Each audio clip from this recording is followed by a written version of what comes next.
നമസ്കാരം. ഞാൻ മൊയ്തീൻ ഷാ.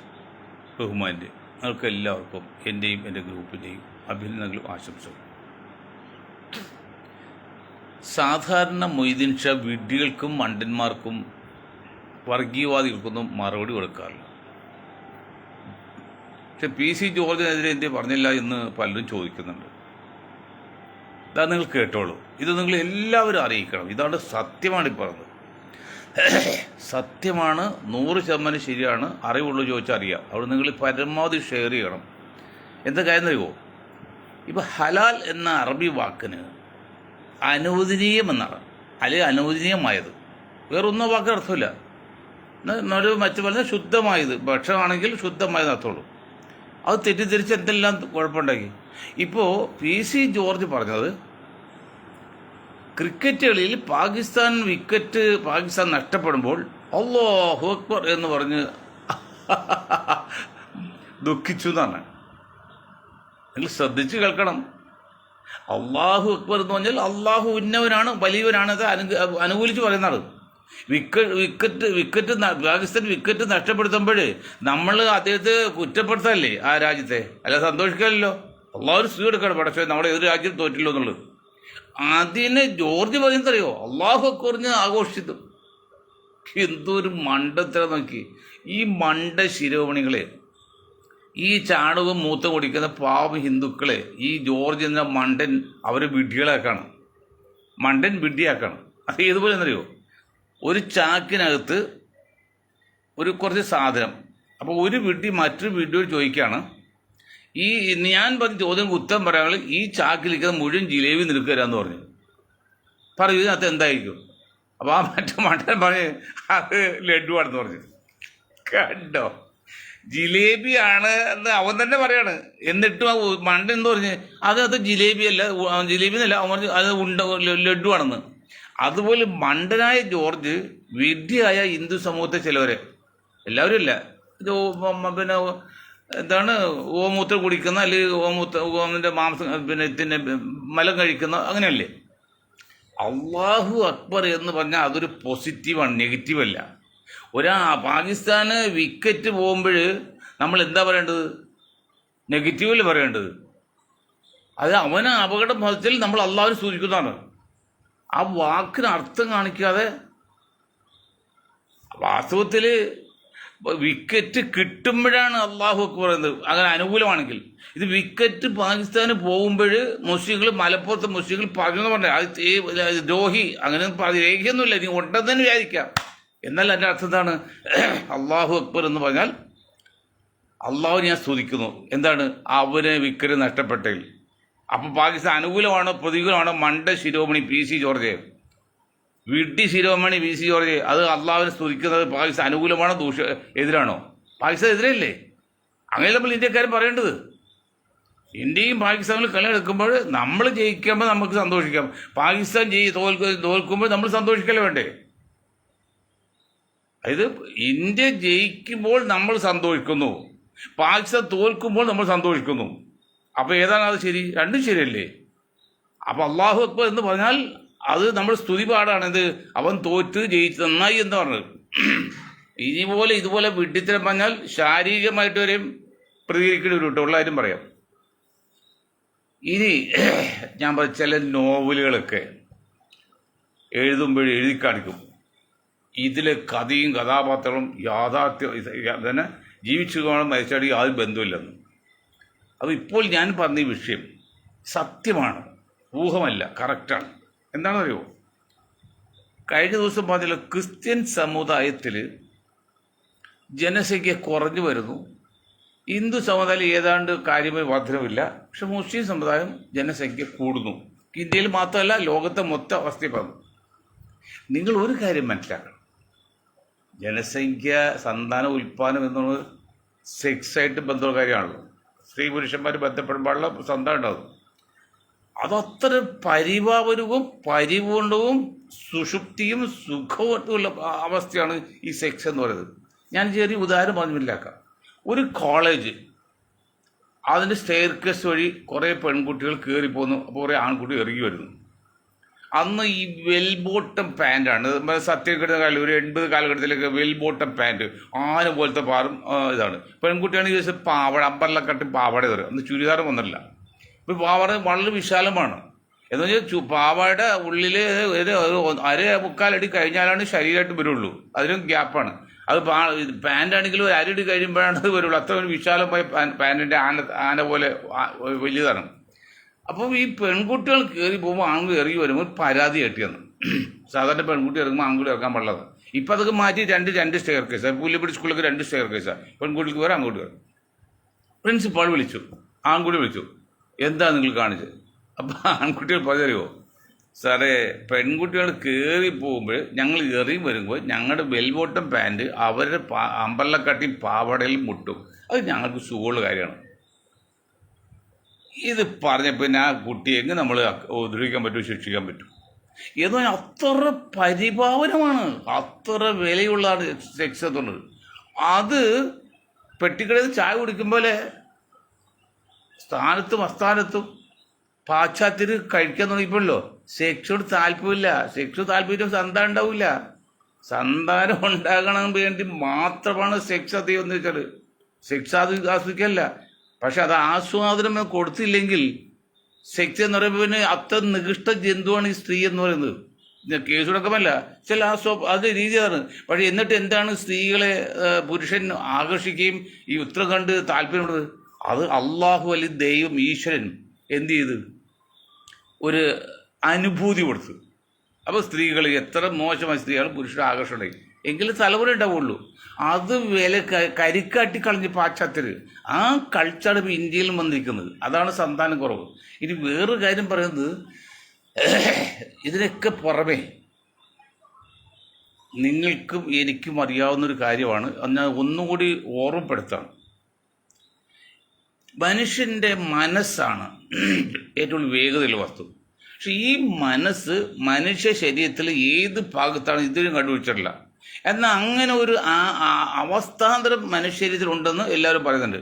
ഒരു ശാസ്ത്രജ്ഞനും ഇന്ന് മനുഷ്യ മനസ്സ് എവിടെയാണ് കണ്ടുപിടിച്ചിട്ടില്ല. ഒരു അവസ്ഥ അത് ശരീരത്തിലുണ്ട്.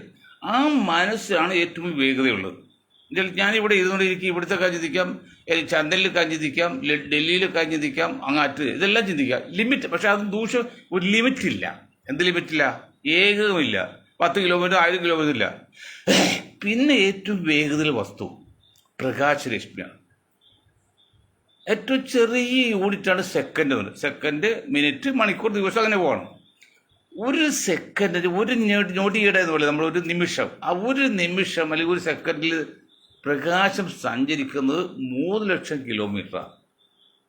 3 ലക്ഷം കിലോമീറ്റർ എന്നാൽ 1,70,000 മൈലാണ്. അതാണ് ഇപ്പോൾ ലോകത്ത് ഏറ്റവും കൂടുതൽ വേഗതയുള്ള വസ്തു കണ്ടുപിടിച്ചത്. അതുകൂടെ ആലപ്പുഴക്കാൻ ഒരു മലയാളി കണ്ടുപിടിച്ചു, ടാക്യൂൺ എന്നൊരു വസ്തു. പക്ഷെ അത് മലയാളി ആയതുകൊണ്ടും ഇന്ത്യക്കാരായതുകൊണ്ടും വിദേശത്തും വലിയ പ്രചാരം കിട്ടിയില്ല, അതങ്ങോട്ട് പ്രചാരത്തിൽ വന്നില്ല. ഇപ്പോഴും പ്രകാശം തന്നെയാണ് ഏറ്റവും കൂടുതൽ വേഗതയുള്ള വസ്തു. അപ്പം അങ്ങനെയെങ്കിൽ ഒരു സെക്കൻഡ്, ഒരു മിനിറ്റ്, ഒരു മണിക്കൂർ, ഒരു ദിവസം, ഒരു കൊല്ലം കൊണ്ട് എത്ര കോടി കിലോമീറ്റർ സഞ്ചരിച്ചിരിക്കും ഒരു പ്രകാശരശ്മിയുടെ കാര്യം. അത് ഞാൻ ഒരിക്കൽ പറയണം, ഒരു സെക്കൻഡ്, ഒരു മിനിറ്റ്, ഒരു മണിക്കൂർ, ഒരു ദിവസം, ഒരു കൊല്ലം കൊണ്ട് കോടാനുകൂടി കിലോമീറ്റർ. ആ കിലോമീറ്ററിൻ്റെ എണ്ണം നമുക്ക് വർണ്ണിക്കാൻ പറ്റില്ല, ഉച്ചരിക്കാൻ പറ്റാത്ത വലിപ്പമാണ്. അത് ഏതുപോലെ നമ്മൾ ഗ്ലോബില്ലേ, അത് അറ്റ്ലസ് ഭൂമിയുടെ മാസിൽ വെയിറ്റ് കൊടുത്തിട്ടുണ്ട്. ആ മാസ് വെയിറ്റ് എന്നതിൽ 36 കഴിഞ്ഞിട്ട് 40 പൂജ്യം കൊടുത്തേക്കാം. 36 കഴിഞ്ഞ് 40 പൂജ്യം കൊടുത്താലും ഉച്ചരിക്കാൻ പറ്റില്ല, അത്ര വലിയ സംഖ്യയാണ്. അതുപോലെ വലിയ സംഖ്യയാണ് ഒരു കൊല്ലം കൊണ്ട് ഈ പ്രകാശം സഞ്ചരിച്ചിരിക്കുന്നത്. പക്ഷെ മറ്റൊരു വശം ബിഗ് ബാങ് തിയറിയൊക്കെ വെച്ച് നോക്കിയാലും മറ്റൊരു വശം ഭൂമി ഉണ്ടായിട്ട് കോടാനുകോടി വർഷം എന്നാണ്. ചുരുക്കി പറഞ്ഞാൽ കോടാനുകോടി വർഷം വേഗതയിൽ സഞ്ചരിച്ചിട്ടും അന്ന് പുറപ്പെട്ട ഒരു പ്രകാശരശ്മി ഇതേവരെ ഭൂമിയിൽ എത്തിയിട്ടില്ല എന്നാണ് ആധുനിക ശാസ്ത്രം പറയുന്നത്. ഇതിനെ ഖുർആനും ബൈബിളും ഗീതയൊക്കെ പറയുന്നുണ്ട് മറ്റു രീതിയിൽ കൂടിയാണെങ്കിലും. അപ്പോൾ അത്രയും മഹത്തും ബൃഹത്തുമായ ഈ ബ്രഹ്മാണ്ഡ കടാഹമുണ്ട്, സമ്മതിച്ചല്ലോ, സംശയമില്ലല്ലോ ആർക്കും. അത്രയും മഹത്തും ബൃഹത്തുമായി ബ്രഹ്മാണ്ഡ കടാഹം എന്നുള്ളത് നമുക്ക് യാഥാർത്ഥ്യമാണ്. നമ്മൾ ഒരു സൃഷ്ടി എങ്ങനെ ഒരു സൃഷ്ടിയെക്കുറിച്ച് എങ്ങനെ അവരുടെ സൃഷ്ടി ഒരു സൃഷ്ടാവിൻ്റെ സൃഷ്ടിയെക്കുറിച്ച് എങ്ങനെ മനസ്സിലാക്കുന്നത്? അവൻ്റെ സൃഷ്ടി നോക്കിയാണ് അവൻ വലുതാണോ ചീത്ത പറഞ്ഞത്. ഇപ്പോൾ മഹാകവി ജി ശങ്കരക്കുറുപ്പ് അദ്ദേഹത്തിൻ്റെ കൃതി നോക്കിയാണ് അദ്ദേഹം മഹാനാണെന്ന് പറഞ്ഞത്, മഹാകവി എന്ന് പറഞ്ഞ്. അതുപോലെയാണ്. അപ്പം ദൈവത്തിന് അള്ളാഹുവിൻ്റെ സൃഷ്ടി നോക്കിയാണ് അത് മഹത്വനാണ്, ഉന്നതനാണ് പറഞ്ഞത്. അത് അള്ളാഹു അക്ബർ, അള്ളാഹു ഉന്നതനാണ്, വലിയവരാണ്, മഹത്വമുള്ളവരാണ്. അപ്പോൾ അങ്ങനെ ഈ ബ്രഹ്മാണ്ട കടാഹത്തെ സൃഷ്ടിച്ച് നയിക്കുന്ന ഒരു ശക്തി ലോകത്തുണ്ടെങ്കിൽ കേവലം അതിലെ ചെറിയ ഒരു സ്ഥലമായ ഭൂമിയിൽ ജനിച്ചു വളർന്ന 10 50 അല്ലെങ്കിൽ ആദമിൻ്റെ കാലം 1000 വയസ്സൊക്കെയാണ്. അത് ഇങ്ങോട്ട് പോയി പോകുന്നപ്പോൾ 50ആയി, 1000:50ആയി. 50 വർഷക്കാലം ജീവിക്കുന്ന ഒരു മനുഷ്യനോ മനുഷ്യപുത്രനോ ഒരു രാജാവോ രാജാവിൻ്റെ പുത്രനോ എങ്ങനെ ദൈവമാകും? ചിന്തിക്കേണ്ട ചോദ്യമാണ്. ഈ സംശയം ഞങ്ങൾ കുറേ വർഷങ്ങളിൽ പറഞ്ഞതാണ്.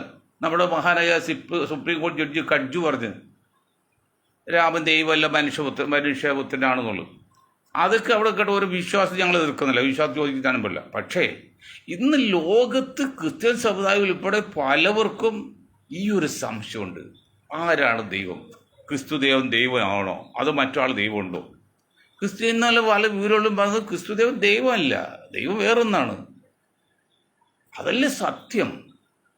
ക്രിസ്തുദേവൻ എന്ന് പറഞ്ഞാൽ മനുഷ്യപുത്രൻ ജനിച്ചിരിക്കുകയാണ്.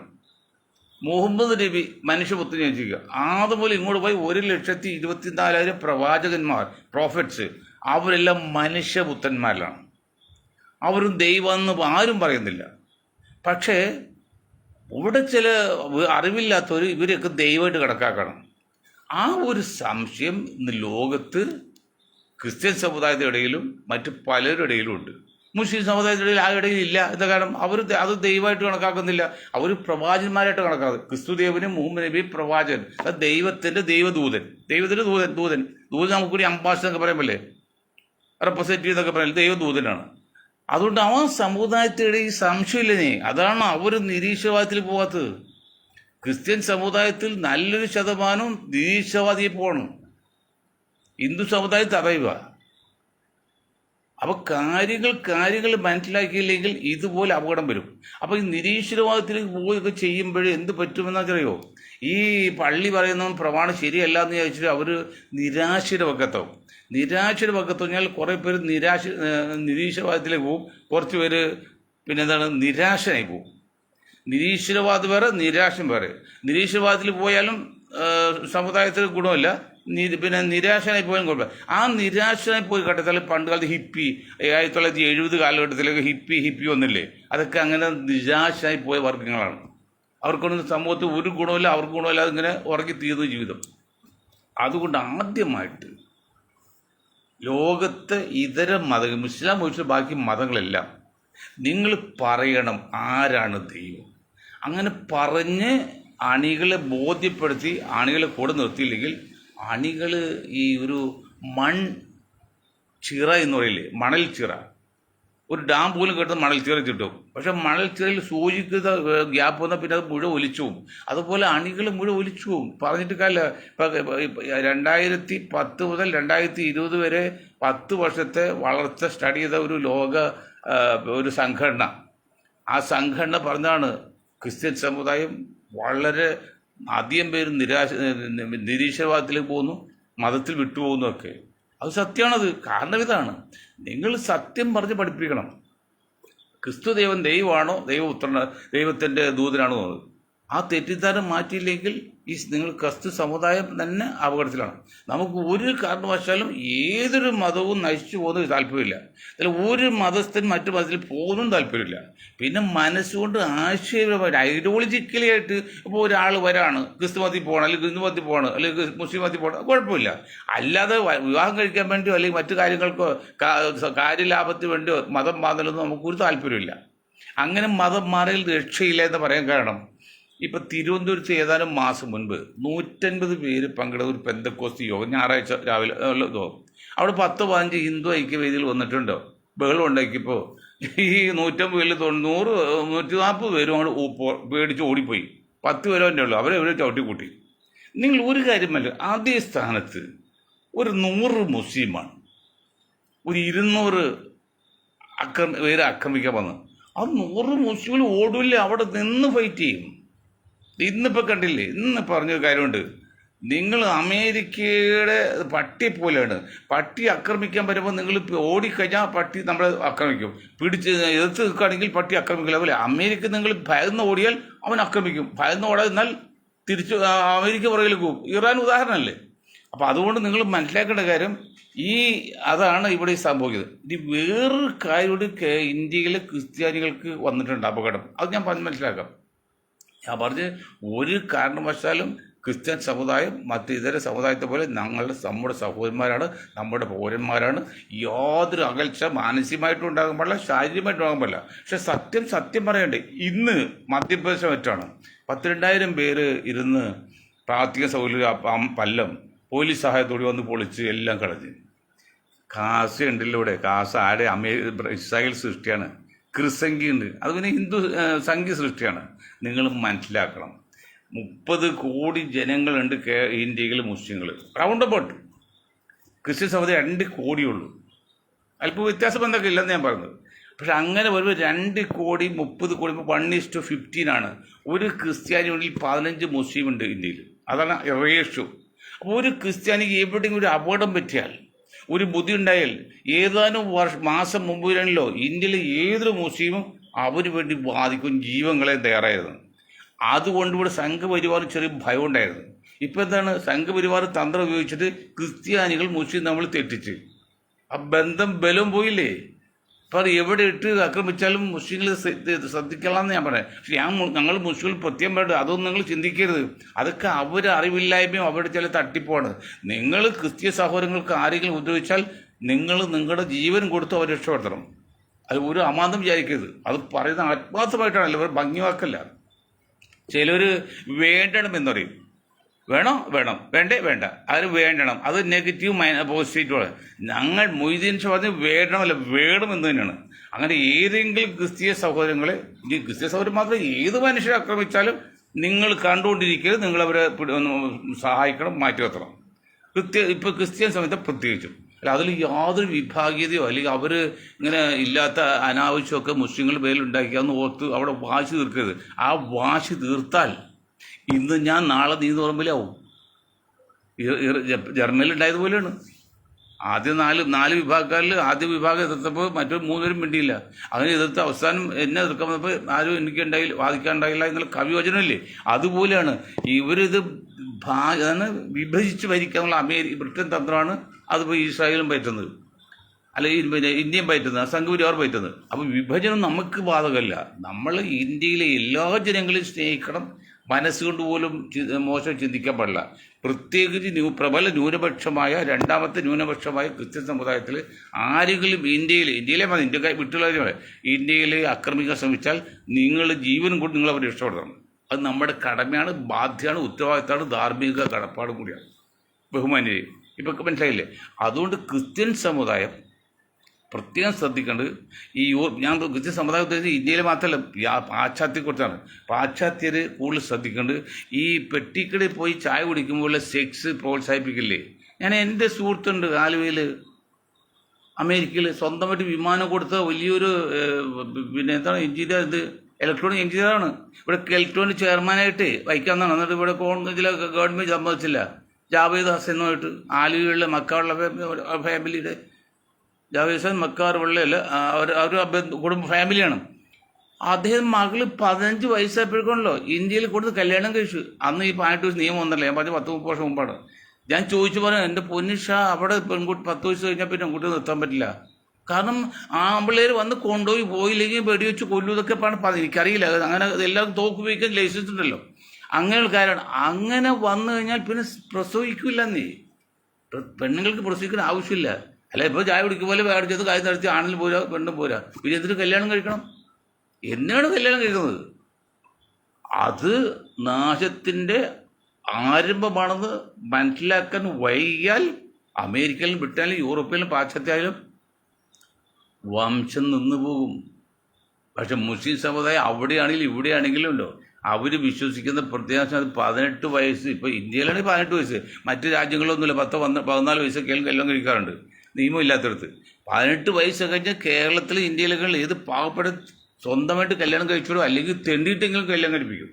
തെണ്ടി കഴിഞ്ഞാൽ കാശ് കൊടുക്കും, ആ സമുദായം കാശ് കൊടുക്കും. വിവാഹം കഴിച്ച് പ്രായത്തിൽ കാശില്ലെങ്കിൽ ഏതൊരു മുസ്ലിമും അവന് പരമാവധി സഹായിക്കും. അത് അവൻ്റെ ഏറ്റവും വലിയ നന്മയാണ്, ഗുണമാണ് എന്നുള്ളതുകൊണ്ടാണ്. അപ്പം അങ്ങനെ വരുമ്പോൾ വംശം നിലനിന്നു പോകും. അപ്പം അതുകൊണ്ട് ഗവൺമെൻറ് അല്ല, ഈ പാശ്ചാത്യത്തിൽ യൂറോപ്പ് ചിന്തിക്കണം. ഈ പെട്ടിക്കടയിൽ പോയി ചായ കുടിക്കും പോലെ നമ്മൾ ചെന്ന് സെക്സ് ആസ്വദിക്കാൻ, പക്ഷെ തലമുറ ഉണ്ടാവില്ല. അങ്ങനെ സംസാരിച്ച് നിൽക്കുകയാണ്. എന്നാൽ ഞാൻ ഒരു കാര്യം പറയാമല്ലോ. ഒരു മഹാൻ്റെ അടുത്ത് പിന്നെ എന്തിനാണ് സ്ത്രീകളെ മറ്റുള്ളവരുടെ അടുത്ത് ഇടപഴകാൻ സമ്മതിക്കില്ല എന്ന് പറഞ്ഞപ്പോഴേ അതും ചോദിച്ചാൽ, നിങ്ങൾ റാണിയില്ലേ, റാണി നമ്മുടെ ബ്രിട്ടനിലെ ചക്രവർത്തി, എല്ലാവരും ഇന്ന് കൈ കൊടുക്കാൻ പറ്റുമോ? അവർ പ്രത്യേകതയാണ്. അതുപോലെ ഈ മുസ്ലിം സ്ത്രീകൾ ഓരോന്നും രാജ്ഞിമാരാണ്. അവിടെ വന്നവരൊക്കെ ബന്ധപ്പെടാൻ സംസാരം അവസരം കൊടുക്കില്ല. അതിൽ നല്ല മറ്റൊന്ന് എന്താണ് ഈ സർവ്വ ആഭരണം നടത്തുക. അദ്ദേഹം ഒരു കയ്യിൽ പിന്നെ പൊതിഞ്ഞ മിഠായി, മറ്റേ കയ്യിൽ പൊതിയാത്ത മിഠായി ഇട്ട്, ഇത് രണ്ടും താഴോട്ട് മിഠായി എടുക്കാൻ മതി. പൊതിഞ്ഞ മിഠായി എടുത്തുള്ളൂ, പൊതിഞ്ഞാലത് മിഠായി എടുത്തില്ല.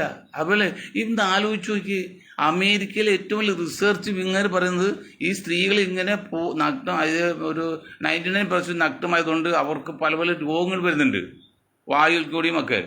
പർദ്ദയിട്ടെടുത്ത സ്ത്രീകൾക്ക് രോഗം കുറവാണ്. അമേരിക്കൻ ശാസ്ത്രജ്ഞന്മാരെ വധിക്കുന്നത്, അല്ല മുസ്ലിം ശാസ്ത്രജ്ഞനൊന്നുമല്ല.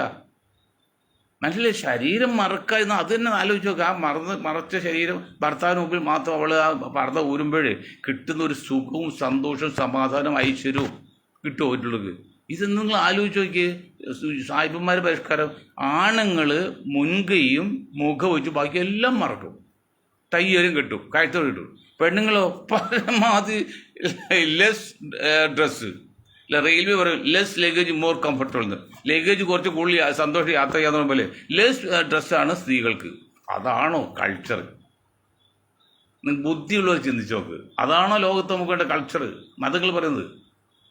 അതല്ല ഇപ്പോൾ പറയുന്നല്ലോ, ഈ നിലക്ക് പെൺകുട്ടികളെ കൊണ്ടും കൂടി പാൻ്റ് ഇട്ട് ചീരിപ്പിക്കുകൊണ്ട് ഡ്രസ്സ് പല ചെയ്തുകൊണ്ട് ഇപ്പം ഞങ്ങൾക്ക് ചിന്തിക്കുകയാണ്. ഒരു കാര്യമുണ്ട്, ഇന്ത്യയിൽ മൊത്തത്തിൽ അല്ലെങ്കിൽ കേരളത്തിൽ മൊത്തത്തിൽ സ്ത്രീകൾക്ക് ഇന്നൊരു ഡ്രസ് കോഡ്, പുരുഷ ഇന്നൊരു ഡ്രസ് കോഡ്, അതൊരു 3-4 ഐറ്റം വഹിക്കാം. അതിൽ ഏതോ ഐറ്റം പാടുള്ളൂ. അല്ലാതെ നഗ്നമായിട്ട് ഇപ്പോൾ സ്ത്രീകൾ ഇവിടെ നടക്കള നഗ്നമായിട്ട് കാണുന്നില്ല. അടിവസ്ത്രം ഇടാത്ത, ഇന്നിപ്പോൾ ഞാൻ കണ്ട് അടിവസ്ത്രം ഇടാത്ത ചോദിച്ചപ്പോൾ ആ പെണ്ണു എൻ്റെ ഇഷ്ടമാണ്, ഞാൻ ഇടില്ല, ഷർട്ട് ഇടാതെ വേറെ പാൻറ്റ് വെച്ച് സ്റ്റെപ്പ് കയറിയപ്പോൾ 2 കയ്യിൽ പൊത്തി പിടിച്ചേക്കാണ് തുണി തെറ്റിപ്പോക്കാരും. ആർക്ക് വേണ്ടി? എന്തിനാണ് നിങ്ങൾ ഇത്ര പാടുപെടുന്നത്? അത് നിങ്ങൾക്ക് അങ്ങനെ വേണമെങ്കിൽ വസ്ത്രം ധരിക്കാത്ത ഒരു സമൂഹം ഇന്ന് ഇന്ത്യയിലുണ്ട്, കണ്ണൂർ ഭാഗത്തുണ്ട്. അഘോരികൾ എന്ന് പറയും, അഘോരികൾ. അവർ വസ്ത്രം ധരിക്കാറില്ല, വിവാഹം കഴിക്കാറില്ല, ഒരുമിച്ച് ജീവിക്കും, ഒരുമിച്ച് ബന്ധപ്പെടും. സന്താനം ഉണ്ടായാലും അന്വേഷിക്കാൻ വേറെ വകുപ്പുണ്ട്. പണ്ട് ചൈനയിൽ ചെയ്ത് അങ്ങനെ പോലെ അങ്ങനെ നിങ്ങൾ പോകുക. അല്ല, ഭൗതികമായിട്ട് മൊത്തത്തിൽ നിന്നിട്ട് കോമൺ പ്ലാറ്റ്ഫോം നിന്നുകൊണ്ട് നിങ്ങൾ വസ്ത്രം ഇല്ലാതെ വരുന്നത് പ്രോത്സാഹിപ്പിക്കാൻ പറ്റില്ല. അത് ഏത് ജാതിയാലും ഏത് മതമായാലും. ഇന്നലെ ഞാൻ പറഞ്ഞു പർദ്ദയെ കുറിച്ച്. പർദ്ദയിട്ടോ, പക്ഷെ പർദ്ദയിട്ടതിന് ശേഷം പിന്നെ ആ മുഖമൊന്നും മറക്കുന്ന രീതിയിലോ അത് നമുക്ക് ഒരിക്കലും സമ്മതിക്കാൻ പാടില്ല. മതത്തിൽ പുറത്തു പോയാലും ശരി ഒരു സമ്മതിക്കാൻ പാടില്ല. പ്രത്യേകിച്ച് ഇന്ത്യയിലൊക്കെ. ഇന്ത്യയിൽ മറ്റ് വിദേശ രാജ്യങ്ങളും ഞാൻ ജീവിതം കാണുന്നില്ല അങ്ങനെ പശുവിനും ഇത് പിന്നെ താടയ്ക്ക് വള്ളി കെട്ടും പോലെ ഒന്നും കാണുന്നില്ല. പർദ്ദയിട്ടോ സ്ത്രീകൾക്ക് നല്ലതാണ്. കാരണം എന്തുകൊണ്ടും ഒന്നാമത്തിൽ ഇപ്പോൾ സ്വർണ്ണം വലിയ വിലയാണ്. ഒരു ശരീരത്തിൽ സ്വർണ്ണം ഉണ്ടെങ്കിലും ഇതൊന്നും ആരും അറിയില്ല.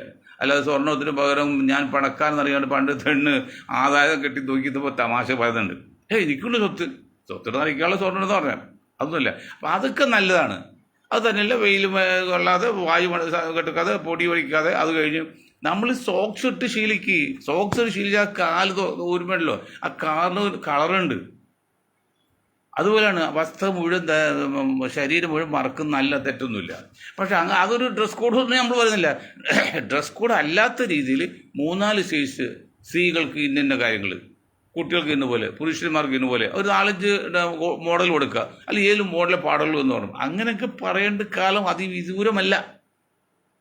69 വിമാനത്താവളം മാറുന്നത് പറഞ്ഞ മൊയ്തീൻ ഷാ, 2000 അങ്കമാലി മെഗാ ബൈപ്പാസ് മൊയ്തീൻ ഷാ, 2000 നമ്മളിൽ അറിയപ്പെടുന്ന ഒരു നമ്പറിലായിരിക്കുമെന്ന് 50 വർഷം മുമ്പ് 25 വർഷം മുമ്പ് പറഞ്ഞ മൊയ്തീൻ ഷാ ഇതൊക്കെ പറയണം. ഇപ്പം മൊയ്തീൻ ഷാ പറയണം ഇനി ഒരു ഡ്രസ് കോഡ് ഇന്ത്യയിൽ കേരളത്തിൽ വേണ്ടി വരും. അത് യൂണിഫോം എന്നല്ല, കുട്ടികൾക്ക് മാത്രമല്ല, കമ്പനി തൊഴിലാളിക്ക് മാത്രമല്ല, ഉദ്യോഗസ്ഥർക്ക് മാത്രമല്ല, മൊത്തം ജനങ്ങൾക്ക് ഒരു ഡ്രസ് കോഡ് വേണ്ടി വരും. അത് ചർച്ച ചെയ്യേണ്ടി വരും. ഇന്നാൾ വന്നേ തീരൂ.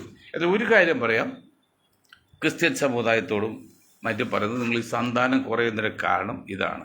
പിന്നെ ഒരു കാര്യം പറഞ്ഞാൽ അത് തെറ്റിദ്ധരിക്കരുത്.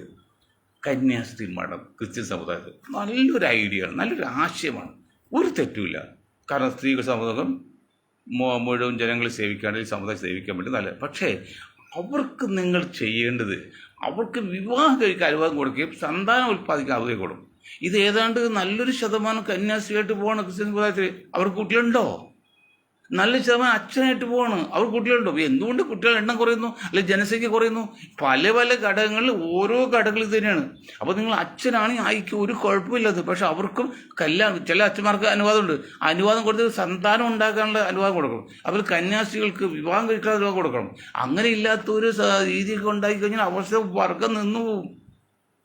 വർഗം നിന്നുപോലും നമുക്ക് ഒരു സന്തോഷമില്ല. ഞാനൊരു 3 വർഷം മുമ്പ് ദീപിക പത്രത്തിൽ കൊടുത്ത ഒരു ലേഖനമുണ്ട്. കാരണം ഈ നിലക്ക് പോയാൽ 2050 ആകുമ്പോഴേക്കും ഇന്ത്യയിൽ, കേരളത്തിൽ കേരളത്തിൽ ക്രിസ്ത്യൻസ് വളരെ താഴെ പോകും, ഇല്ലാതെ വരുമെന്ന് പറഞ്ഞു. എനിക്ക് അവരോട് പ്രത്യേക സ്നേഹമായിട്ടല്ല, പ്രത്യേക വൈരാഗ്യമൊന്നുമില്ല. ഇത് കാലഘട്ടത്തിന് അനിവാര്യതയാണ്. നമ്മുടെ സഹോദരങ്ങളാണ്.